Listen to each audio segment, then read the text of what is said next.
On Blues Radio International, it's Jesse and Audrey continuing the viral, antiviral world tour. And this time we land in beautiful Decatur, Georgia with Jenn Cornell.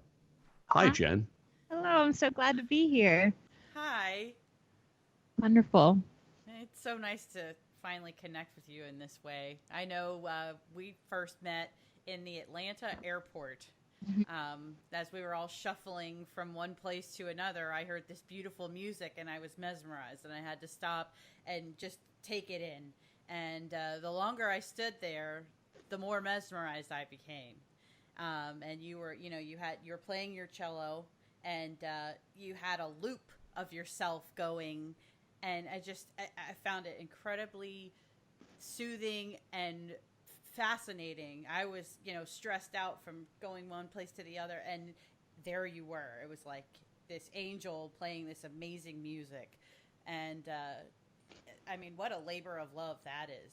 Yes, I love playing at the airport. It's a literal place of connections, and I wasn't too sure how I'd feel about playing there initially because of the possible hectic environment that you mentioned of stress and the fluorescent lights and all this stuff. But then quickly it became one of the most rewarding and meaningful things that I have done in all of my music journey, to play music at the Atlanta airport, because of the fact that I get to shift energy for people, and I get to connect people to each other, and then I get to connect to them. So it's really special. Was that about a year ago, Audrey? When was that? It was, August of last year, I believe. Yeah, I remember. You were saying in our emails, you were saying Concourse D. We met in Concourse D. And it's like the music is almost like smoke, like in one of those cartoons where it's kind of like wafting down the corridor. People, they're connecting flights, and then they're like, what is that? Yeah. They're like, that can't be overhead music. And people that are, into music like you and have good ears, they can tell quickly that's live music, and they want to find it. So. Yeah, and that's what I did. I put my feelers out, and I was just like, I'm going to find wherever that is coming from. I'm going to find it. And how did you start busking in the airport? I mean, how did that come to be? Because it's very interesting. Yeah, the Atlanta airport decided, I would say it's maybe 3.5 years ago when they started this program. I've been with them since the very beginning. And they decided that they wanted to have a little airtropolis. And they realized that art is important, not just commodity, not just consuming. And so they put out an audition call through NPR to have musicians come audition to be performers. And it was really quite competitive. We had over 200 people audition, and they selected about 20 people. And then they further whittled that down by inviting us to come perform in the atrium. And luckily I was selected to be one of the performers. And so I've been doing it for about 3.5 years, as I said. And, they even had us re-audition to keep our position. So it's quite competitive, and it's an honor to be part of it. And it's through the city of Atlanta that it's organized. Yeah, it's really cool. It's really cool to hear you play anyway, but then to have you in that chaos making this piece, it's really beautiful. And I would love to hear you play a song. Okay, let's do it. This is one of the songs from my new album, Freedom Pulse, and it's called The 13th Good. Wonderful.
you. Jenn, my goodness. Wow. What do you call that composition? It's called The 13th Good. I wrote it on a Friday the 13th. Yeah. And I was like, yeah, that's good. So, It is more than good. I know you told me the title up front, but I've got to tell you, I was so mesmerized by it that I'd forgotten by the time you were done. That's really spectacular. that's awesome, Jesse. That's cool. Now, you really transported us to another place there. Tell me the musical influences that are behind the composition of a piece like that. I would say that the original impulse is always for me like an emotional state, and then I use the cello however I need to express that emotional state, and that I find that my music is influenced by all the things I listen to and that I love to be inspired by, like as a listener. So like blues literally is part of an inspiration in there for the bass line, but also there's flamenco, to me, like a strummy guitar like kind of feel, and the hits on the cello are something that in the flamenco vein, I'm inspired greatly by Gabriella from Rodrigo and Gabriella, and she does this amazing thing with her guitar while she plays intense chords, and she's percussive at the same time. So and then the melody has to me, I also feel it's sort of like a dance club feel, like Right. I can feel that, yeah. So it's all over the place is the short answer. Yeah, it's beautiful. It's very interesting to me. I heard flamenco very distinctly, and actually the percussive effects struck me. I was seeing the feet of dancers because it really has the flamenco dance reflected in that as well. I think a lot of people who think of cello never think of percussion, but you've got a lot going on there percussively. I know. I hear people very sincerely, they're like, I love cello. And then they say, it's so sad and deep. And they say, there's a stereotype of cello, if you will, that honestly, that's part of what I think my mission statement is, like, to just change people's minds of what a cello is capable of doing, because it's an amazing instrument. But I do have a custom bridge that allows me to do the percussion, because the standard bridge, the strings go over the top of the bridge here, but mine go through holes that my luthier drilled, and so then there's this protective part. Yeah, you'd knock them right off the bridge otherwise. Yeah, I was breaking strings all the time, and even though this violin shop loved me because I was spending so much money, they were like, we need to help you. So we came up with this idea after a couple trial runs. We did the insides of pens, like the little tubing, the little. Yeah. We took those first and cut little tiny things that we put on top with the strings going through. But it hurt my fingers when I was doing the technique. And so then we filed those down and tried that, but it still kind of hurt my fingers. So then my friend who works on my instrument and does my bows, we used to actually share a music stand in middle school. So we've known each other for a really long time. And he was probably thinking in the middle of the night, and he came up with the idea. So just for me, custom bridge. So it's exciting. Well, you're playing music that no one's ever heard before, and you're doing it beautifully on a custom instrument. Would you play something else for us? Absolutely. Okay, here we go. I don't know what it's going to be yet. Hold on a second. That's totally fine by us. Whatever it is, it'll be amazing.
That is the airport song. Is it? That is the airport song. And I have this video, and there's all these people, and you're playing this beautiful music, and there's just people with luggage and flight attendants and pilots and cleaning crews and little kids and like just all this, and you're just in your own world, just like me. I mean, I'm mesmerized and intrigued as to how that's not distracting for you. How you can just go into your own mind and just do this without anybody else affecting you. And oh my gosh, what is the secret? How do you do that? Well, first of all, they do affect me sometimes. So okay, well, it doesn't show. But I believe music and music performance is like casting a spell, and so to cast a spell, my energy has to be fully centered on not only the technique, but it's really the energy behind the note, right? It's in each note, right? So that allows me to go deeper. And there's this thing that only with time as an artist has started to come for me. I'm not capable of it all the time, but that's the willingness to be vulnerable. Like, and what I mean by that is that I'm going to give the listener, whoever they may be, even if they're just walking by for a second, I'm going to give them every single part of myself and open myself to them through that just this here, you know, I'm giving you everything I have right now. Otherwise, I don't want to do it. You give all of yourself. Just it's all or nothing. Absolutely. But it is like, you know, you have to let the energy just flow through you. Otherwise, it would be exhausting, right? It's a cycle thing. I don't know. I believe in energy. I think we're animated by energy, not, you know. Yeah. So. It's biology. It's energy. It's will. There's all sorts of things I think that keep us going and fuel us in different situations. There may be more of one and less of the other, but I think they're all essentially there, no matter what. And when did you begin playing stringed instruments? I was so it's 33 years ago, and so it's been a lifelong devotion. I started when I was 11 in middle school, but within like 2 months of starting, I knew that I wanted to play cello the rest of my life. I just wasn't quite sure what that would look like, but I knew that it was something that I needed to do. And I was really lucky in that way that I've known that for so long. I started because I was at school and the orchestra teacher demonstrated the orchestra instruments at a general assembly and said, if you want to sign up for one of these, come sign up after school.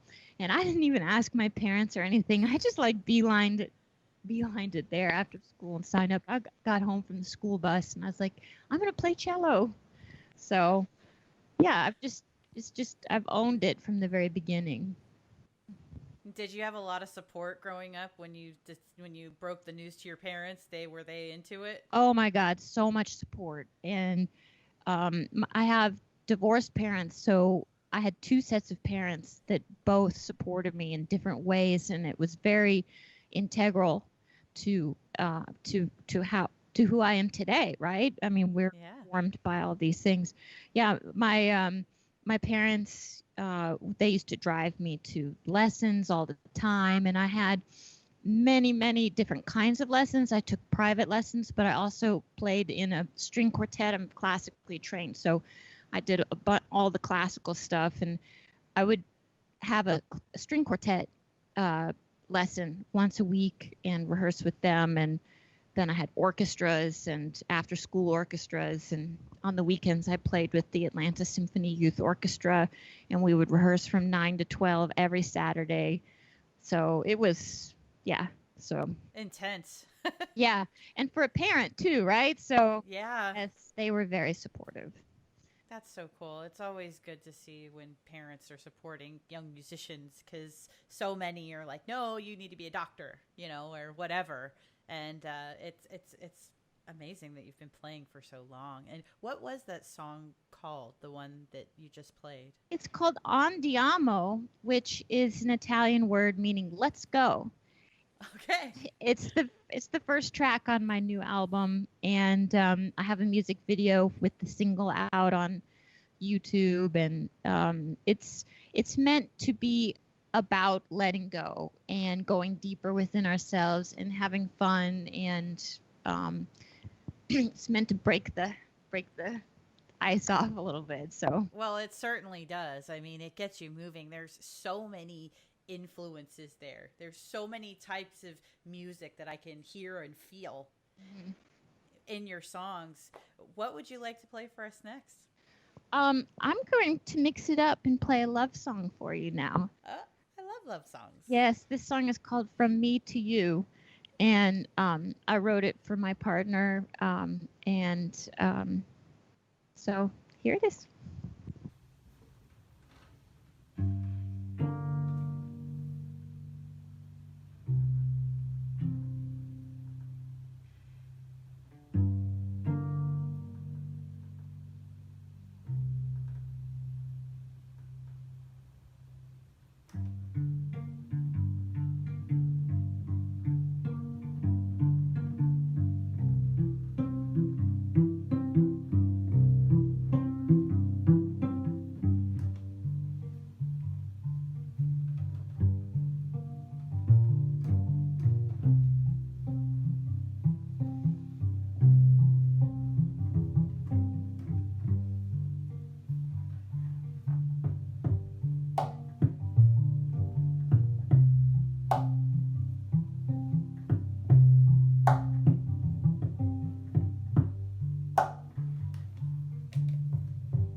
going to make me cry.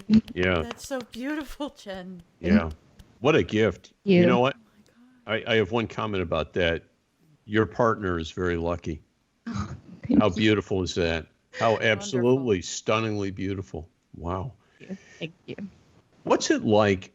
You're sitting there, and I know, Audrey just asked you about what it's like having people around, and you have to be in your own space, producing your own energy.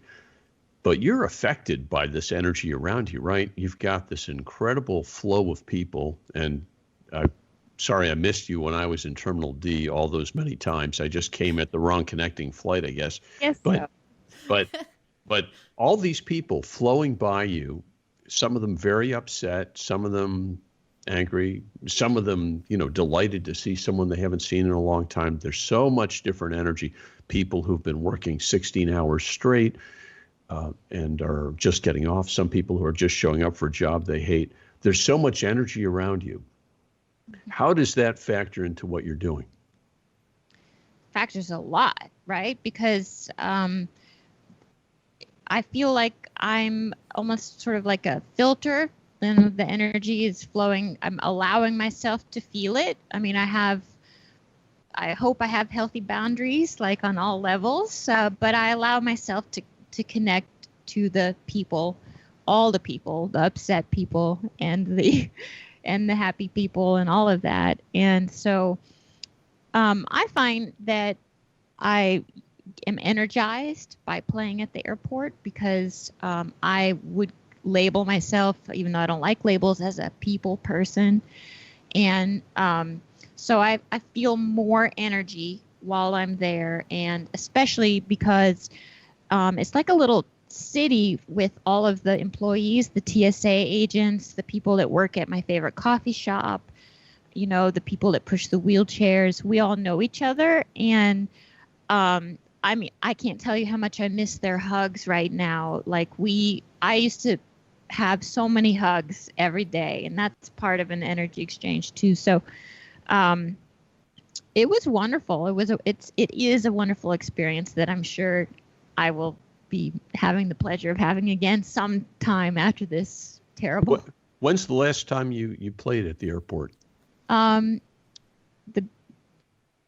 around the middle of March. I think the 12th of March. Okay, so at that point, things are starting to change a bit. Mm-hmm. We knew there was a problem, and in some airports, I was at LAX about a week prior to that, and there were a lot of people with masks. Did you see things changing then? I did see things changing, but the masks, people really did not start wearing a lot of masks at the airport, even right before I left.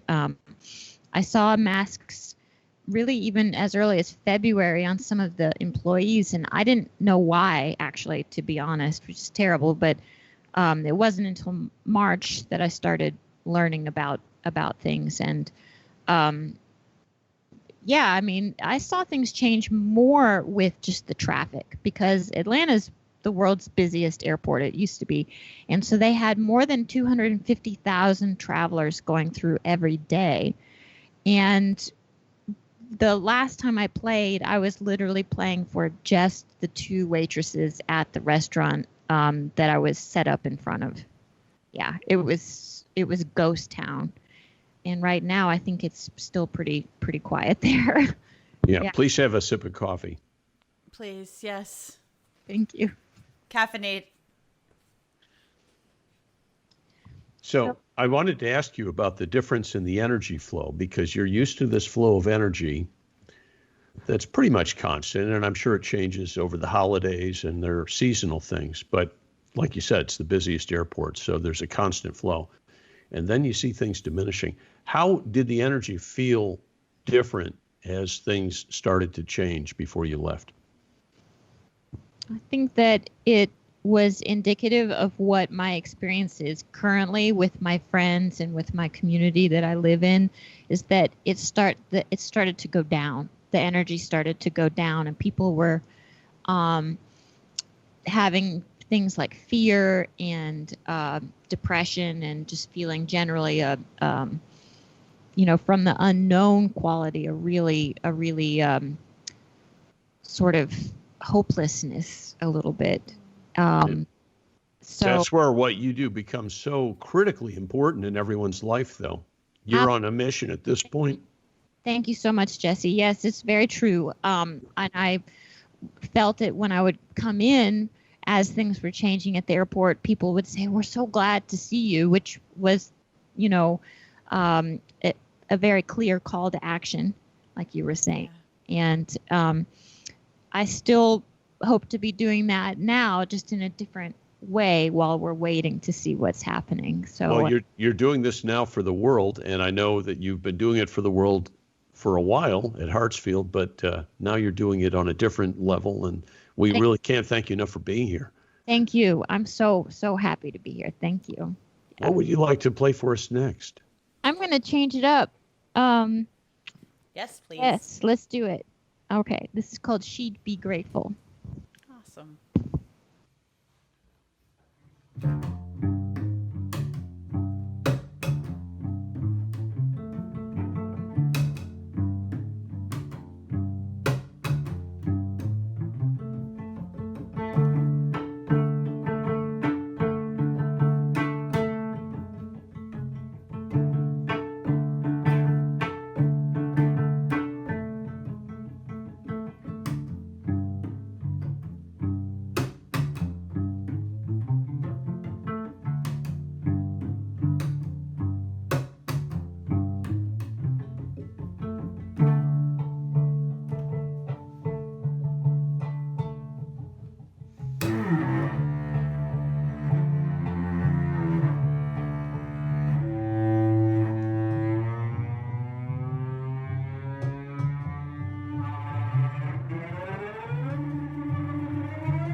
Wow. Yeah. All right. It's like I'm being chased through the woods. Yeah, that's a little bit. Yeah. A little spooky. Yeah. Now, I don't want you to give away any of your trade secrets, but there's a lot going on in what you're doing. Could you explain for everyone what it is that you're doing? Okay.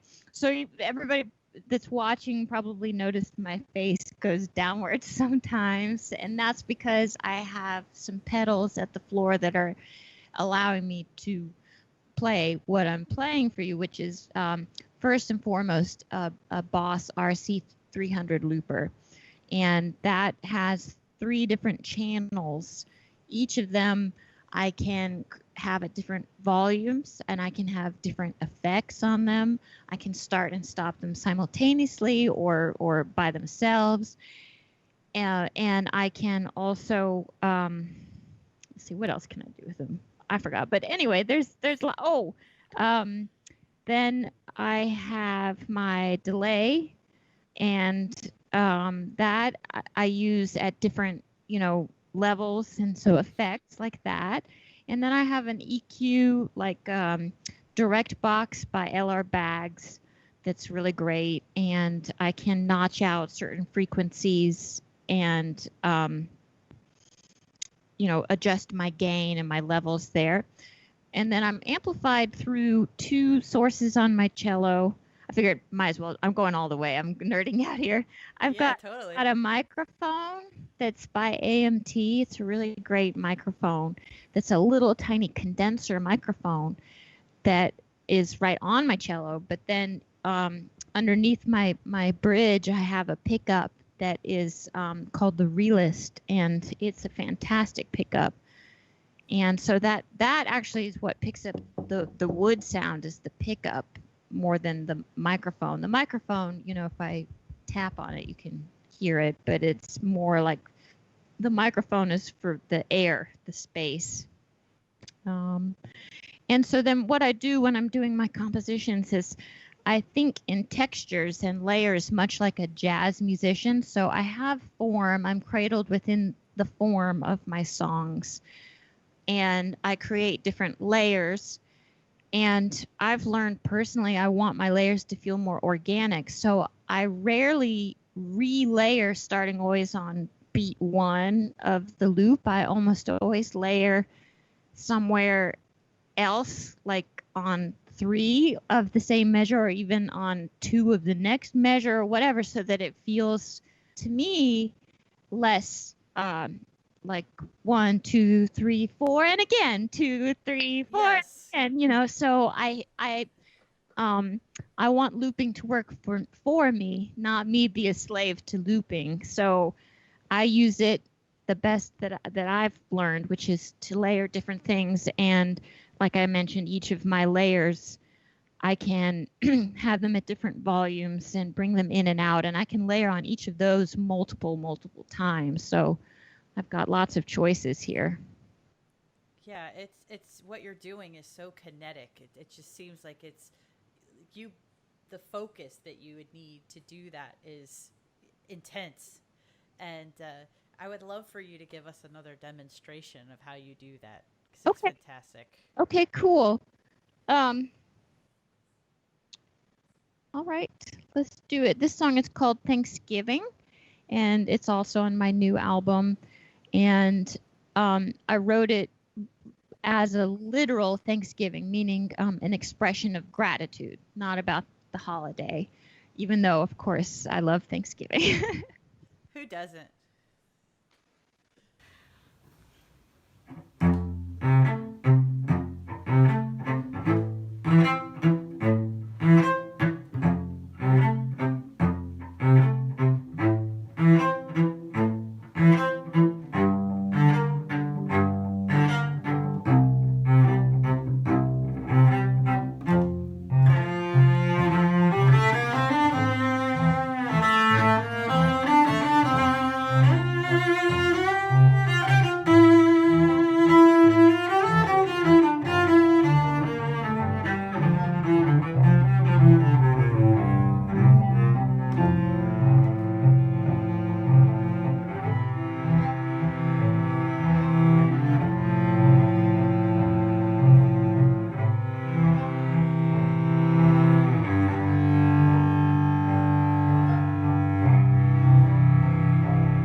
Beautiful.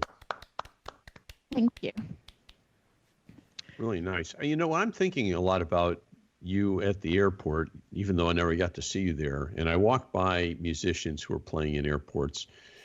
And I know, looking at what you're doing with us right now, that so much work and thought goes into the composition, from the textures that you're creating on multiple layers before you even start playing over it, and then what happens as you take off and you're playing. And it's a beautiful journey. The people walking through the airport are getting 35 seconds of that. They're getting a few phrases. What's it like to think about the fact that you're giving people little pieces of this beauty to carry with them, even though they are not going to ever hear the complete work unless they're able to stand there as Audrey was to watch? Well, you're exactly right. There are many people that are going to only have that small taste. And so, to answer your specific question, I'm okay with it. Honestly, I'm totally fine, because I have come to a realization for myself. This is just my own artistic perspective, is that and again, it goes back to the energy behind just one note. If that 30 seconds is completely 100%, then I'm okay with it, because I think that it's powerful, even though it's so short. So. Oh, I would argue with you, actually, that it's even more powerful than the entire performance, from my perspective. Very, very cool. And the reason I say this, Jenn, is that I know myself, rushing through the airport, trying to make a connecting flight, when I would really love to listen to more of your music, I hear someone playing like you're playing. It takes me away from my, poor demeanor about the flight that I've got to trek to 20, places down on the terminal or whatever. All of a sudden, for a moment, and it might just be for a moment, I'm taken to a higher place. And I think the service you do to people, even people who just walk by, taking them to another place, taking them out of whatever they're focused on that is potentially not all that happy, you show them a path to look upward. That's a very beautiful thing, even if they don't even hear the rest of it. Right. Thank you. I agree with you, Jesse. Yeah, I do. But then on the flip side too, I've had some really cool experiences where people have sat for like an hour and a half. This one gentleman named Jesus, and I remember he was one of my first. He sat for an hour and a half, and he got up and he said, "I'm sorry, I have to catch my flight now." And he took this medallion off of his neck, and he said, "I want you to have this." And he said, "May I?" And he was motioning, and he put the necklace on me, and I honestly, it literally just fell off of my neck on Sunday, because the little clasp wore off. It was the medallion of Saint Francis, and anyway, it's wonderful when you have the opposite, where people are with you for a full concert, and there's all different experiences there. So. Well, it's very beautiful, and I think you touch people at all different levels, whether it's for 20 seconds or for a full hour and a half, and it's so beautiful to hear. Could you play something else for us? Yes. If you would allow me, I'd like to debut a suite that I've written specifically with what I feel is in the world vibe these days. I haven't performed all three movements yet for anyone. And I mean, on the internet out here, released it anywhere. And it's called E3, as in E to the third power. And the first movement is called Earthborn, despite our differences. And for me, the first movement is searching and wandering and wondering.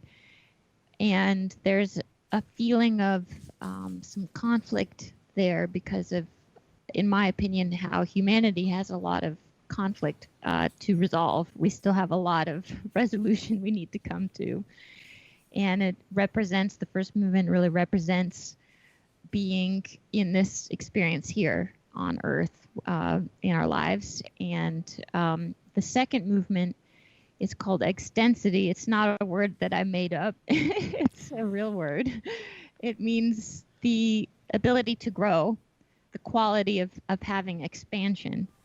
And for me, the second movement is like a motivator. The first movement's a largo, meaning very, very slow. The second movement is an allegro, moderato. It's like you're getting the fire energy inside yourself. You're getting motivated. And the third movement is called exaltation. And that is really, for me, about gratitude, but in the sense of, if you look at the word agony in the dictionary, one of the definitions is an uncontrollable outburst of joy. And for me, that's where the exaltation is coming from. It's this balance of the joy and the sorrow. And it's, if you'd allow me, I'd love to perform the whole suite for you. It's a little bit more classical, perhaps, than... Well, first, let me say, we are so honored that you debut a new composition with us. And we are really so thankful that you're doing it. Now, the one question I have for you is, we'll remain silent, obviously, for all three movements, unless you would like to discuss anything in between or something. Or unless you have an outburst of joy. Oh, we'll try to contain ourselves and be respectful. But yeah, well, I will be on my best behavior. Okay, cool. This is going to be fun. Here. This is beautiful. Thank you, Jenn.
Oh, bravo.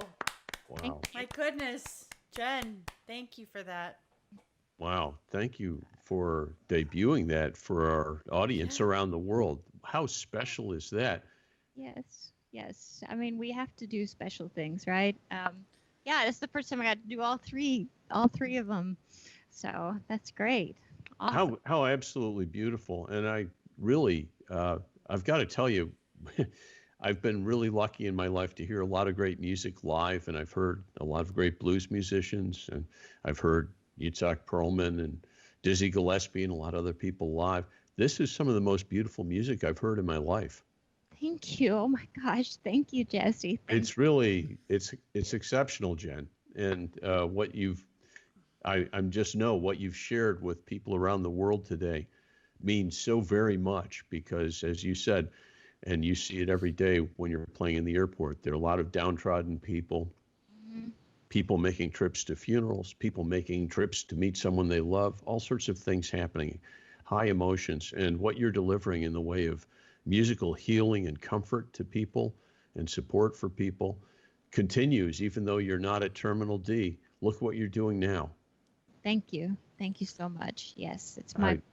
Oh, wow. Thank you. Kind words. Thank you, Jesse. Well, it's all true. And we really, we're so fortunate to have you with us today. Thank you so very much for all this beauty that you've shared with us. Thank you. Yes. It's been my pleasure. I have my music available on my website. If people want to go get the new album, and then the new album's on all the streaming services, starting this Friday with the first single. So, yeah. So, yeah, it's my pleasure to bring music to your listeners, and I hope they'll continue exploring my music. It would mean a lot to me. So. Well, we will, and I now understand that whenever I'm traveling through Atlanta to go places, which in the past I've done a lot of, I'm going to have to check with you when I book connecting flights to make sure you'll be in Terminal D. Yes, definitely. I'd love to see you and serenade you. Definitely. Yes. Okay. Well, we'll make a point of doing that one of these days. Thank you so much, Jenn Cornell, for joining us with this beautiful music, and the incredible beauty you brought is going to stay with people for a long time. Thank you so much. It's my pleasure. Okay. Well, we love you. Take care. Be safe, and we'll see you on a connecting flight. I look forward to it. Thank you so much, Jenn. Bye. Bye. Bye.